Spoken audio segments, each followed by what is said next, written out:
ladies and gentlemen, we are indeed preying on their downfall.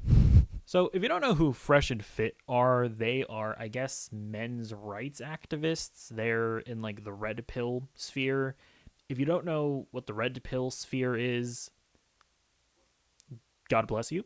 But yeah, they basically like have a podcast and they talk about like men's self-improvement and whatever. And then their most popular videos are when they have a bunch of like women going on their podcast and they basically like call them whores for a few hours. You know, I guess like the whole point of it is to prove that modern women are bad. So anyways, I've always thought that they were kind of goofy, but you know, I didn't have anything against them necessarily. But then one thing happened that really made me just lose any amount of respect for them. Can you ask why these clowns tried to take down Abba and Preach with fake DMCA strikes? What? You want to go into it? So basically, we have a lot of people that talk about us on the internet, and some of it is slander, some of it is defamation, and using our content in their videos. And we're like, okay, cool. We've waited out for a while for you to stop. You're still doing it. So, you know what? Cool. Now we're going to take legal action against you because obviously you're attacking our character and our integrity. So at that point, hey, it's all fair game. They abused the DMCA copyright strike system that YouTube has in place because they made videos making fun of them. So I remember it was guys like Abba and Preach and Playback and a bunch of other people. They were getting DMCA strikes from Fresh and Fit. And this was especially weird because Fresh and Fit are like constantly talking about freedom of speech, freedom of speech. We're pro freedom of speech. We're against censorship. And it was like, okay, so you're against censorship, except when people are criticizing you. Because then they tried to be like, oh, well, you were slandering us. Dog, if you really think somebody is slandering you, you take them to court. You don't misabuse the YouTube copyright strike system. And YouTube actually like completely like rejected the strike. They're like, yeah, this is like obviously bullshit. YouTube contacted me and the copyright takedown notice. Hello, Abba and Preach. We've received the copyright infringement notifications below regarding your videos. We believe your content is protected by fair use, fair dealing, or similar exceptions to copyright protection. We are writing to let you know we do not, I repeat, we do not plan to remove your videos at this time. And then I sort of went down a rabbit hole where I was like looking into their beef with Abba and Preach. And that beef got to the point where Myron from Fresh and Fit, which is the tall one, where like he called Preach's wife a whale, which is pretty out of line in my opinion. I think you should generally try not to bring in their like friends and family. Like I always think that stuff is like out of line. Hey, and Preach, I guarantee your wife is probably ugly. This nigga Preach is married, probably to a fucking beluga whale somewhere. And then he said that he would like box them and beat them up, which you guys want to fucking box? I'll box both you motherfuckers too. YouTube beef should never turn into real world violence. That is so unbelievably silly. And I remember Preach from Abba and Preach was like, next week I'll be in the States. I'll drop by your fucking studios. You know where it is? Give me the address. I'll be right there. Don't come unprepared. We'll do it. I think this is silly. I don't think you guys should be fighting over this. But Myron, you issued the challenge. You called his wife a whale.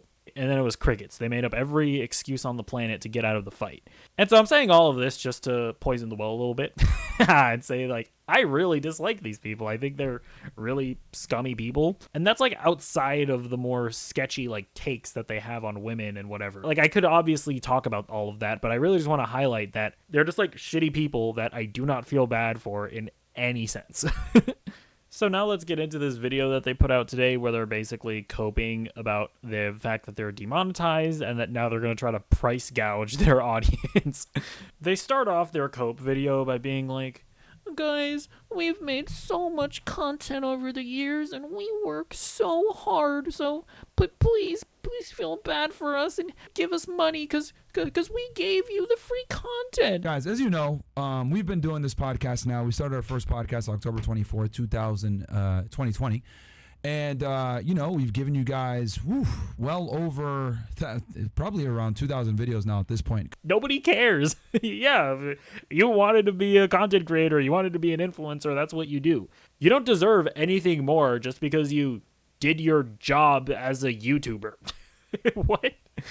Yeah, and then in order to continue justifying them now wanting to charge $17 for their, like, weird, like, course that I guess we'll get into a little bit later, they're like, guys, we've told you since the beginning, you know, if we're going to make edgy content, if we're going to push the narrative, if we're going to talk about geopolitics, if we're going to talk about getting fit, guys, they're going to come after us, all the left-wing organizations, blah, blah, blah, blah, blah. Guys, this is kind of the cost of doing business and making the kind of content that we do when when you're pushing the edge, right? And we knew this was coming. We told you guys this for years. Hey, we're going to be making this kind of content that's edgy, right? We're going to challenge the narrative when it comes to feminism. We're going to challenge the narrative when it comes to geopolitics. We're going to challenge the narrative when it comes to getting fit, becoming the best man that you could be, because at the end of the day, you know, everything is labeled as toxically masculine. Do you want to know why they ended up getting demonetized off of YouTube? It wasn't for them pushing back against feminism. It wasn't for them advocating for like fitness or whatever. They got canceled because in one of the most insane streams I've ever seen, they started going after Abba and Preach, basically doing a minstrel show. I don't know how much of this I can show in the video. Yo, Preach is like a. It looks like a monkey. You should see him build momentum. What the But they started making like monkey noises, you know, mocking Preach. I remember they like changed their YouTube banner, putting Preach's face next to Donkey Kong. It is like one of the dumbest things a YouTuber has ever done. It's one of those things where like you can make the argument that, well, they should be able to make those jokes. But when you know how YouTube is and you know what the rules are, I have zero sympathy for you when you so flagrantly push against that. Like, you're asking to get banned in that situation. Now you're going to give a part of your like after hours thing and hide it behind not just a paywall. $17. $17 to watch you guys call women whores. And by the way, they try to have like this whole like moralistic stance where they're like, you know, all our other content, you know, where we teach men how to get money, where we teach men how to get fit, we're never going to paywall those. That content is going to remain free because we're really cool guys. We're good guys. We just care about helping men. Let me be explicitly clear about this. All the content that helps you guys out, whether it's making money, dating, it's stuff like that, the daytime shows where you guys get the real value, where we teach you guys how to become better versions of yourself, that's going to be free. Don't worry about that. That's going to continue to be free like it has been. A part of the after hours will go on Council Club, guys, right? But we're going to make it affordable for you guys. We lowered the price down to $17 per month. If you get in now for the next 48 hours, you're going to go ahead and have that forever. Your grandfather in. Yep. Because we're going to raise the price actually from 17 to 35 after Wednesday. And the reason for that is because Council Club is now going to be a community, guys. We're going to literally be in there all the time. You can only talk to us in there. We're going to be hosting bi-weekly Zoom calls on there where we do Q&As. We're going to have live event meetups. The reason why you're not paywalling any of that content is because nobody watches that content. Nobody cares about your like supposedly good content, which is fine, but don't act like you're anything more than you are. And then they start crying because they're like, guys, our operation costs so much money.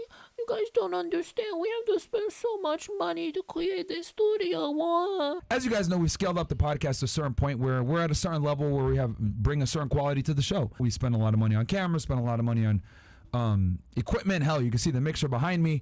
You know, we got the team, right? We got Mo, Chris, Bills. We got Icy and the staff that help us with recruiting, everything else like that behind the scenes. You guys notice that Chris brings you guys new girls every show. Why would you expect your audience to care about your employees when you yourself don't care about your employees? If you actually cared about your employees, you would have been more responsible about how you made your content. If you cared about your employees, you would have simply not had a clan meeting on your show.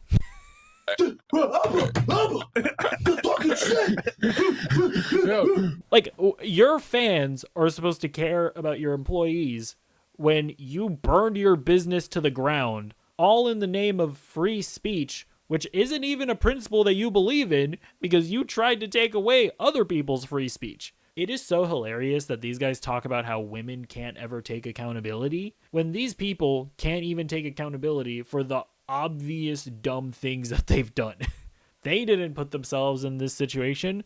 The Matrix is out to get them. You know, Free speech doesn't exist, guys. We should be able to be paid to host minstrel shows, apparently. Because that's the other thing with the whole, like, free speech thing. It's like, they weren't even banned off of YouTube.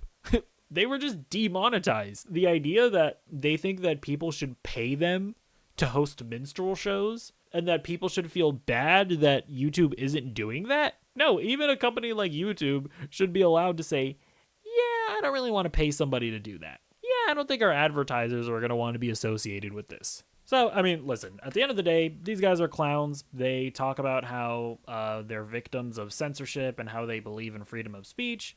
No, they don't. They have tried to censor the free speech of other people on YouTube. They're losers who will act tough and call out people for like boxing matches and stuff. And then when Preach accepted, they ran away. Every step of the way, they're just walking hypocrites. Yeah, let me know what you guys think about this in the comments down below, and I'll see you in the next video. Goodbye.